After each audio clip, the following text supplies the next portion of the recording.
सभी का DD news के इस खास बुलेटिन एक्सप्रेस 100 में, जहां हम आपके लिए लेकर आते हैं राजनीति, मनोरंजन, देश दुनिया, खेल और व्यापार जगत की सभी बड़ी खबरों को एक्सप्रेस यानी कि फटाफट अंदाज में। आपके साथ मैं हूं संध्या शर्मा। तो देखिए खबरें तेज रफ्तार से। प्रधानमंत्री नरेंद्र मोदी आज महान आध्यात्मिक गुरु श्रील प्रभुपाद जी की 150वीं जयंती के अवसर पर आयोजित कार्यक्रम को संबोधित करेंगे। भारत मंडपम में आयोजित होने वाले इस कार्यक्रम में प्रधानमंत्री नरेंद्र मोदी आध्यात्मिक गुरु श्रील प्रभुपाद जी के सम्मान में एक स्मारक टिकट और एक सिक्का भी जारी करेंगे। राष्ट्रपति द्रौपदी मुर्मू आज नई दिल्ली में राष्ट्रपति भवन के अमृत उद्यान में पूर्वोत्तर भारत की समृद्धि पर 4 दिवसीय सांस्कृतिक उत्सव विविधता का अमृत महोत्सव एक सांस्कृतिक ओडिसी का उद्घाटन करेंगी। महोत्सव का उद्देश्य पारंपरिक हस्तशिल्प, हथकरघा, कृषि उत्पादों में आदान प्रदान को बढ़ावा देना और पूर्वोत्तर क्षेत्र का विकास करना है। संसद के बजट सत्र में आज कई विधायी कार्य सूचीबद्ध हैं। उच्च सदन यानी राज्यसभा में आज अंतरिम बजट पर आगे की चर्चा जारी रहेगी। वहीं जम्मू और कश्मीर संघ राज्य क्षेत्र के अंतरिम बजट पर भी चर्चा जारी रहेगी। इसके साथ ही लोकसभा में आज संविधान अनुसूचित जनजाति आदेश संशोधन विधेयक 2024 पेश किया जाएगा। इसके जरिए आंध्र प्रदेश में अनुसूचित जनजाति सूची में संशोधन किया जाना है। साथ ही उड़ीसा में अनुसूचित जाति और अनुसूचित जनजाति सूची में संशोधन करने के लिए संविधान अनुसूचित जाति व अनुसूचित जनजाति आदेश संशोधन विधेयक 2024 को भी चर्चा और पारित करने के लिए लोकसभा में रखा जाएगा। इसके अलावा पर्यावरण, वन और जलवायु परिवर्तन मंत्री भूपेंद्र यादव लोकसभा में जल प्रदूषण निवारण और नियंत्रण संशोधन विधेयक 2024 पेश करेंगे। इससे पहले कल लोकसभा ने वित्त विधेयक 2024 को मंजूरी दे दी है। वित्त राज्य मंत्री पंकज चौधरी के जवाब के बाद इस बिल को ध्वनिमत से स्वीकृति दी गई। विधेयक पर चर्चा का जवाब देते हुए वित्त राज्य मंत्री पंकज चौधरी ने कहा कि आयकर की वर्तमान दरों में कोई परिवर्तन नहीं किया गया है। आगामी लोकसभा चुनाव को देखते हुए भाजपा 12 फरवरी से ग्राम परिक्रमा अभियान शुरू करने जा रही है। इस अभियान के जरिए आम लोगों के लिए सरकार की योजनाओं को जमीनी स्तर तक पहुंचाना है। भाजपा का मकसद इस अभियान के जरिए देश भर में 2 लाख गांवों की परिक्रमा करना है। भाजपा इस अभियान के तहत गांव में चौपाल लगाएगी।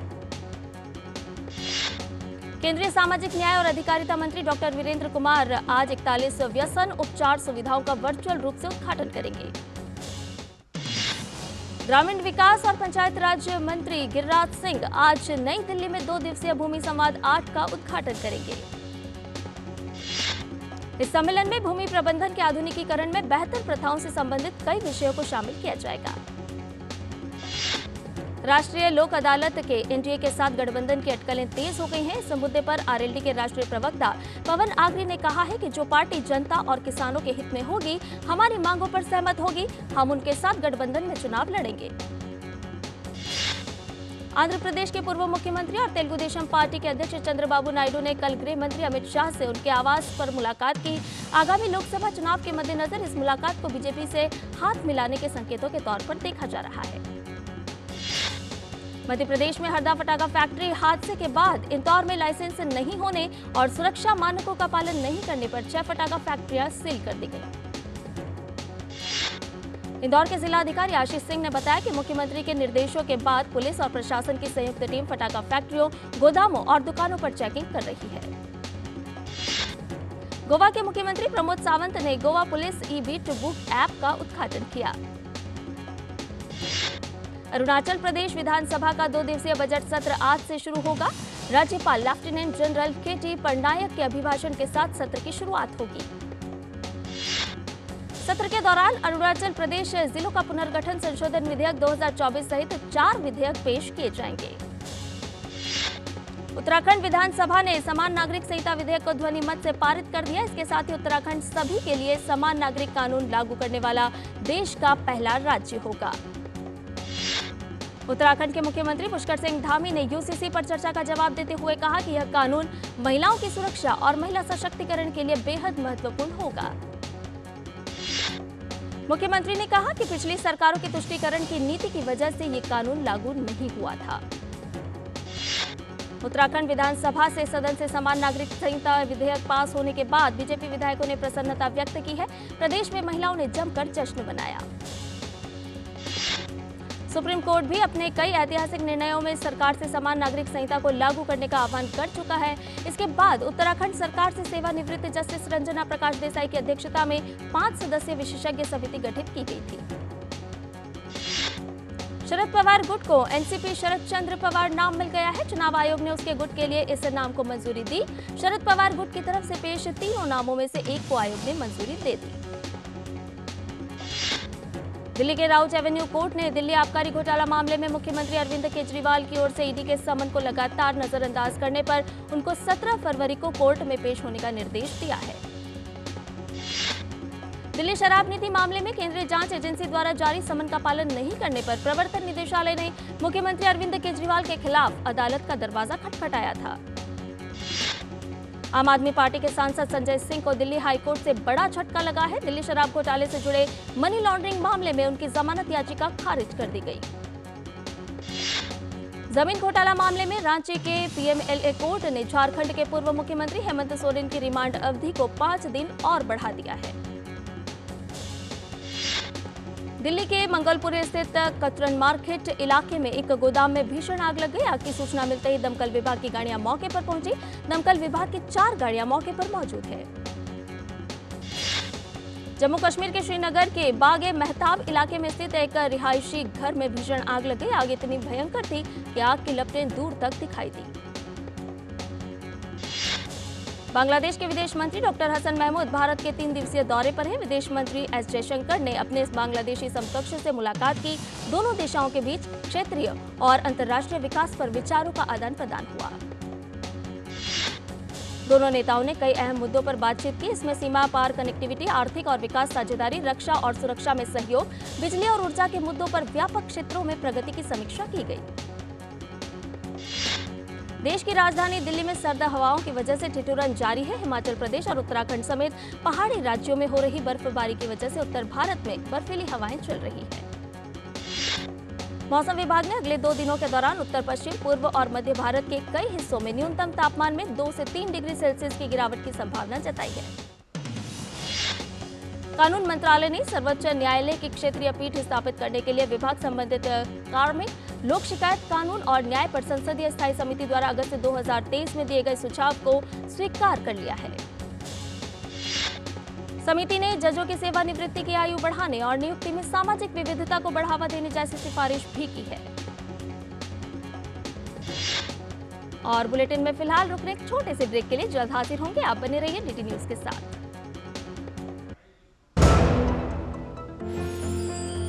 साल, बरस और सदी नहीं, एक युग गुजर जाएगा। उम्र न पूछो वंडर की, जब फर्क नजर आएगा। वंडर सीमेंट, फर्क नजर आएगा। मोदी सरकार की गारंटी, किसानों को हर साल रुपए 6,000, 11 करोड़ 80 लाख किसानों को अब तक 2,60,000 करोड़ रुपए की सहायता।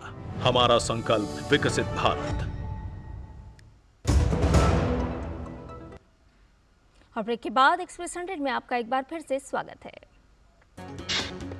भारतीय रिजर्व बैंक आज मौद्रिक नीति समिति के फैसलों की घोषणा करेगा। उम्मीद है कि रेपो रेट लगातार छठी बार 6.5 पर अपरिवर्तित रखने की संभावना है। वित्त मंत्री निर्मला सीतारमण द्वारा अंतरिम बजट की घोषणा के बाद यह पहली बैठक है। यदि आरबीआई आगामी नीति में यथास्थिति बनाए रखता है तो रेपो दर 6.5% पर स्थिर रहने का पूरा 1 वर्ष पूरा हो जाएगा। आईईए रिपोर्ट के ताजा अनुमान के मुताबिक अगले 7 साल में भारत तेल की वैश्विक मांग का सबसे बड़ा केंद्र बन जाएगा। आर्थिक विकास दर के मामले में चीन से आगे चल रहा भारत कच्चे तेल की मांग में भी उससे आगे निकलने वाला है। जो स्थिति बन रही है उसके मुताबिक अगले 20 से 30 वर्षों के दौरान दुनिया में कच्चे तेल की अतिरिक्त मांग बनेगी। उसका 25% सिर्फ भारत से आएगा। सार्वजनिक क्षेत्र की एसजेवीएन लिमिटेड को 200 मेगावाट सौर ऊर्जा परियोजना स्थापित करने के लिए गुजरात ऊर्जा विकास निगम लिमिटेड से आशय पत्र प्राप्त हुआ है। एसजेवीएन कंपनी के चेयरमैन और प्रबंध निदेशक गीता कपूर ने बयान में कहा कि इस परियोजना के निर्माण और विकास की अनुमानित लागत 1100 करोड़ रुपए है। उपभोक्ता मामले, खाद्य एवं सार्वजनिक वितरण पर संसद की स्थायी समिति ने पेट्रोल पंप पर मशीनों के विशिष्ट संदर्भ में वजन तथा माप के विनियमन पर संसद में एक रिपोर्ट प्रस्तुत की।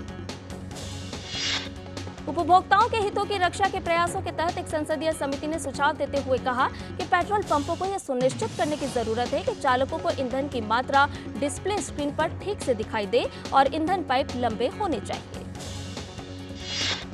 कैपिटल स्मॉल फाइनेंस बैंक के आरंभिक सार्वजनिक निर्गम को निर्गम के पहले दिन 50% अभिदान मिल गया है। एनएसई पर उपलब्ध आंकड़ों के मुताबिक 523 करोड़ रुपए के निर्गम के तहत 81,47,373 शेयरों की पेशकश की गई है। पहले दिन 40,77,696 शेयरों के लिए बोलियां लगाई गई। आयोग और आंतरिक व्यापार संवर्धन विभाग ने कहा कि बड़े इलेक्ट्रॉनिक्स उत्पादों के लिए उत्पादन से जुड़ी प्रोत्साहन योजना के तहत प्रोत्साहन का दावा करने के लिए कुछ कंपनियों के आवेदनों की जांच चल रही है और वितरण में कोई देरी नहीं है। डीपीआईआईटी ने कहा कि निवेशकों को 2 क्रियान्वयन अवधि मार्च 2022 तक 1 वर्ष और मार्च 2023 2 वर्ष में से एक को चुनने का विकल्प दिया गया था। विदेशी बाजारों में मिले जुले रुख के बीच देश के तेल तिलहन बाजार में सरसों तेल, तिलहन, सोयाबीन तेल, कच्चा पाम तेल और पामोलिन तेल कीमतों में मजबूती रही। महाराष्ट्र में सरकार की ओर से न्यूनतम समर्थन मूल्य पर खरीद के कारण सोयाबीन तिलहन और मूंगफली में आई गिरावट की वजह से बिनौला तेल के भाव पूर्व स्तर पर बंद हुए। भारत के शीर्ष तेल उत्पादक ओएनजीसी और देश की सबसे बड़ी बिजली कंपनी एनटीपीसी ने अप तटीय पवन ऊर्जा परियोजना स्थापित करने के लिए एक संयुक्त उद्यम समझौते पर हस्ताक्षर किए। जेके पेपर लिमिटेड का दिसंबर 2023 को समाप्त तीसरी तिमाही का एकीकृत शुद्ध मुनाफा 29.13% घटकर 236.36 करोड़ रुपए रह गया है। इसका कारण मुख्यतः कच्चे माल की लागत में वृद्धि और कमजोर मांग परिदृश्य का होना है। स्टॉक ब्रोकरों के संगठन association of national exchange member of India ने डेरिवेटिव ट्रेडिंग का समय बढ़ाने के एनएसई के प्रस्ताव से सहमति जताई है। संगठन के बोर्ड ने इंडेक्स डेरिवेटिव के लिए बाजार समय 3 घंटे तक बढ़ाए जाने के लिए सैद्धांतिक मंजूरी दे दी है, लेकिन Bombay stock exchange brokers forum ने अपना रुख साफ नहीं किया है। दक्षिण कोरियाई वाहन दिग्गज हुंडई मोटर कंपनी अपनी भारतीय इकाई को सूचीबद्ध कराना चाहती है, लेकिन कर भुगतान संबंधित समस्याएं इसकी राह में आ सकती है। हुंडई मोटर करीब $3 अरब जुटाने के लिए अपनी भारतीय इकाई के आईपीओ की संभावना तलाश रही है। इस बारे में बैंकरों के साथ बातचीत शुरू हो गई है, जो शुरुआती अवस्था में है। इजरायल के प्रधानमंत्री बेंजामिन नेतन्याहू ने हमास के युद्ध विराम शर्तों को नकार दिया है। उन्होंने कहा है कि गजा में कुछ महीनों में ही इजरायल की पूरी तरह जीत हो जाएगी।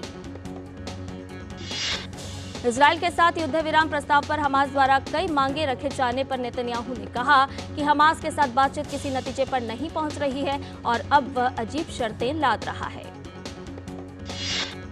नेतन्याहू ने एक प्रेस कॉन्फ्रेंस में कहा कि अंतरिम तौर पर इस युद्ध को पूरी तरह जीतने के अलावा कोई अन्य समाधान नहीं है। उन्होंने कहा कि हमास गजा में बचा रह गया तो वह कुछ ही समय बाद अगला नरसंहार करेगा।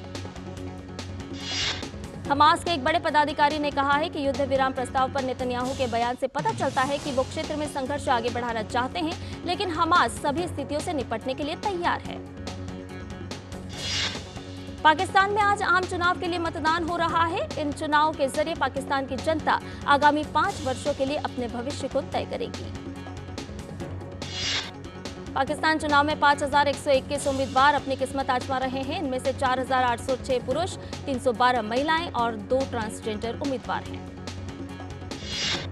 पाक में आम चुनाव के लिए कुल 90,582 मतदान केंद्र बनाए गए हैं। मतदान केंद्रों में अत्यधिक संवेदनशील मतदान केंद्र लगभग 17,500 संवेदनशील मतदान केंद्र 32,508 और सामान्य मतदान केंद्र लगभग 42,500 है। पाकिस्तान में चुनाव के मद्देनजर पूरे देश में मोबाइल सेवा निलंबित कर दी गई है। पाकिस्तानी अफगान सीमा के पास किला सैफुल्लाह में उम्मीदवारों के कार्यालय के पास हुए विस्फोट में 26 लोगों की मौत हो गई। घायलों को बलूचिस्तान प्रांत के क्वेटा ले जाया गया। प्रांत के सूचना मंत्री के अनुसार यह विस्फोट एक धार्मिक पार्टी जमीयत उलेमा इस्लाम के कार्यालय के पास हुआ, जो पहले भी आतंकवादी हमलों का निशाना रही है। किला सैफुल्लाह के डिप्टी कमिश्नर यासिर बजई ने कहा कि कार्यालय के पास खड़ी मोटरसाइकिल पर लगाए गए एक उपकरण से विस्फोट हुआ। मालदीव के राष्ट्रपति मोहम्मद मुइज्जू ने बुधवार को कहा कि मालदीव अपनी रक्षा क्षमताओं को बढ़ाकर जल्द ही उस बिंदु पर पहुंच जाएगा जहां किसी विदेशी सैन्य टुकड़ी की उपस्थिति नहीं होगी। अमेरिकी संसद के उच्च सदन ने इजरायल और यूक्रेन को मदद मुहैया कराने के लिए 9.7 लाख करोड़ रुपए के पैकेज पर मुहर लगा दी थी। हालांकि रिपब्लिकन ने अब इस पैकेज मुहैया कराने पर रोक लगा दी है। अमेरिकी सीनेट में राष्ट्रपति जो बाइडेन की अपील के बावजूद रिपब्लिकन पार्टी के समर्थन वापस लेने के कारण सीमा प्रवर्तन उपायों और यूक्रेन को मदद देने संबंधी एक प्रस्ताव गिर गया। बाइडेन ने इस प्रस्ताव के गिरने के लिए पूर्व राष्ट्रपति डोनाल्ड ट्रंप को जिम्मेदार ठहराया है। असम के मुख्यमंत्री हिमंत बिस्वा शर्मा आज गुवाहाटी में खेलो इंडिया यूनिवर्सिटी गेम्स अष्टलक्ष्मी 2023 का लोगो और जर्सी लॉन्च करेंगे। आईसीसी खिलाड़ियों की नवीनतम रैंकिंग जारी कर दी गई है। ताजा रैंकिंग में जसप्रीत बुमराह दुनिया के नंबर 1 टेस्ट गेंदबाज बन गए हैं। जसप्रीत बुमराह टेस्ट रैंकिंग्स में शीर्ष पर पहुंचने वाले पहले भारतीय तेज गेंदबाज हैं। बुमराह ने इंग्लैंड के खिलाफ विशाखापट्टनम में खेले गए दूसरे टेस्ट में शानदार प्रदर्शन किया था। भारत के अक्षर पटेल ऑलराउंडर्स रैंकिंग में 6 से 5वें नंबर पर पहुंच गए हैं। इस तरह टॉप 5 टेस्ट ऑलराउंडर्स रैंकिंग में 3 भारतीय शामिल हैं। बल्लेबाजों की रैंकिंग्स में यशस्वी जायसवाल सतीश पायदान चढ़कर 29वें स्थान पर आ गए हैं। यशस्वी ने विशाखापट्टनम टेस्ट की पहली पारी में दोहरा शतक लगाया था। वहीं शुभमन गिल 14 स्थान चढ़कर अपने करियर की सर्वश्रेष्ठ 38वीं रैंकिंग पर आ गए हैं। शुभमन गिल ने दूसरी पारी में शतक लगाया था। और बुलेटिन में फिलहाल रुकने एक छोटे से ब्रेक के लिए जल्द हाजिर होंगे। आप बने रहिए हमारे साथ। साल बरस और सदी नहीं, एक युग गुजर जाएगा। उम्र न पूछो वंडर की, जब फर्क नजर आएगा। वंडर सीमेंट, फर्क नजर आएगा। कोविड ने हम लोगों को work from home and flexibility दोनों सिखा दी। Handling my job responsibilities and अपना घर। एनपीएस भी इसी तरह फ्लेक्सिबल है। इन्वेस्टमेंट ऐप के थ्रू अपना अकाउंट इजीली ओपन किया और अब उसी ऐप के थ्रू अपना अकाउंट फुल्ली ऑपरेट कर रहा। कोई रिस्ट्रिक्शन नहीं है, किसी भी समय लॉग इन कर सकता हूँ और अपने इन्वेस्टमेंट की अमाउंट चेंज भी कर सकता हूँ। जितना पॉसिबल होता है उतना अपने इनकम से बचाता हूँ और अपने एनपीएस अकाउंट में इन्वेस्ट करता हूँ। अपने बेहतर कल को सुनिश्चित करने के लिए एनपीएस जरूरी है। बोला आप कौन? अरे वो सब छोड़ो, बहुत बढ़िया इन्वेस्टमेंट स्कीम आई है। आज 2000 डालोगे, कल 4 मिलेगा, परसों 8, फिर 16, 32 फिर 64। लिंक भेज दिया, जल्दी क्लिक करो। यूपीआई कहता है इन फर्जी इन्वेस्टमेंट वाले स्कीमों में ना फंसो, अपने पैसे का ध्यान खुद रखो। क्या समझे? क्या समझेंगे, आप ही समझा लीजिए, हम क्या समझेंगे। आप भी ये जानकारी शेयर करें और अपने आसपास के भोले को बचाएं। टेक स्टार्टअप सॉलिड था, प्लान था कड़क, करना था समथिंग ग्रेट, पर शुरू से प्रॉब्लम्स ने घेरा यूं कि बिजनेस हुआ अपना लम्बेट।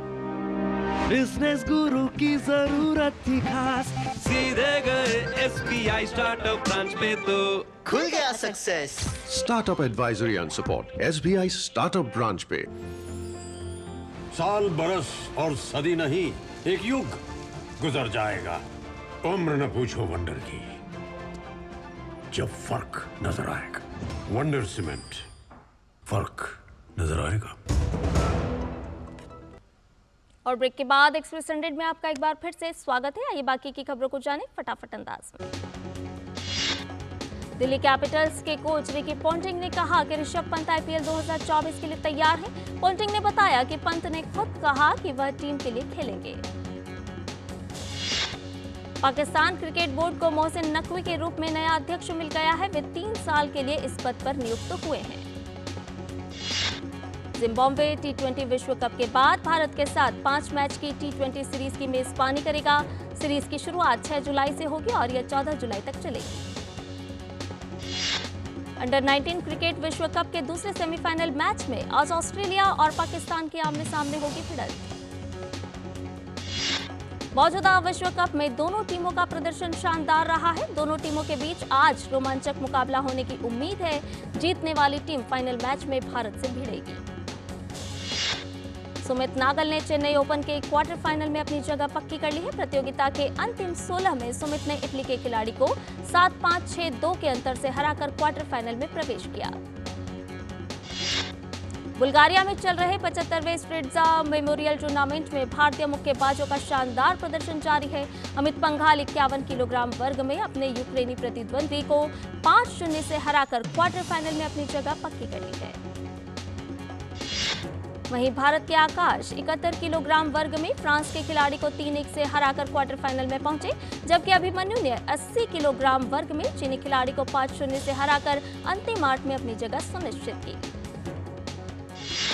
भारतीय कुश्ती महासंघ की एडहॉक कमेटी ने 1 महीने की 11 से 17 फरवरी के बीच आयोजित होने वाली महिलाओं की अंडर 20 और अंडर 15 राष्ट्रीय कुश्ती चैंपियनशिप को स्थगित कर दिया है। समिति ने कहा कि इस चैंपियनशिप के आयोजन के लिए कम समय मिला, जिसकी वजह से राज्य तैयारी नहीं कर पाए। एडहॉक कमेटी ने कहा कि चैंपियनशिप के लिए नई तारीखों का ऐलान जल्द किया जाएगा।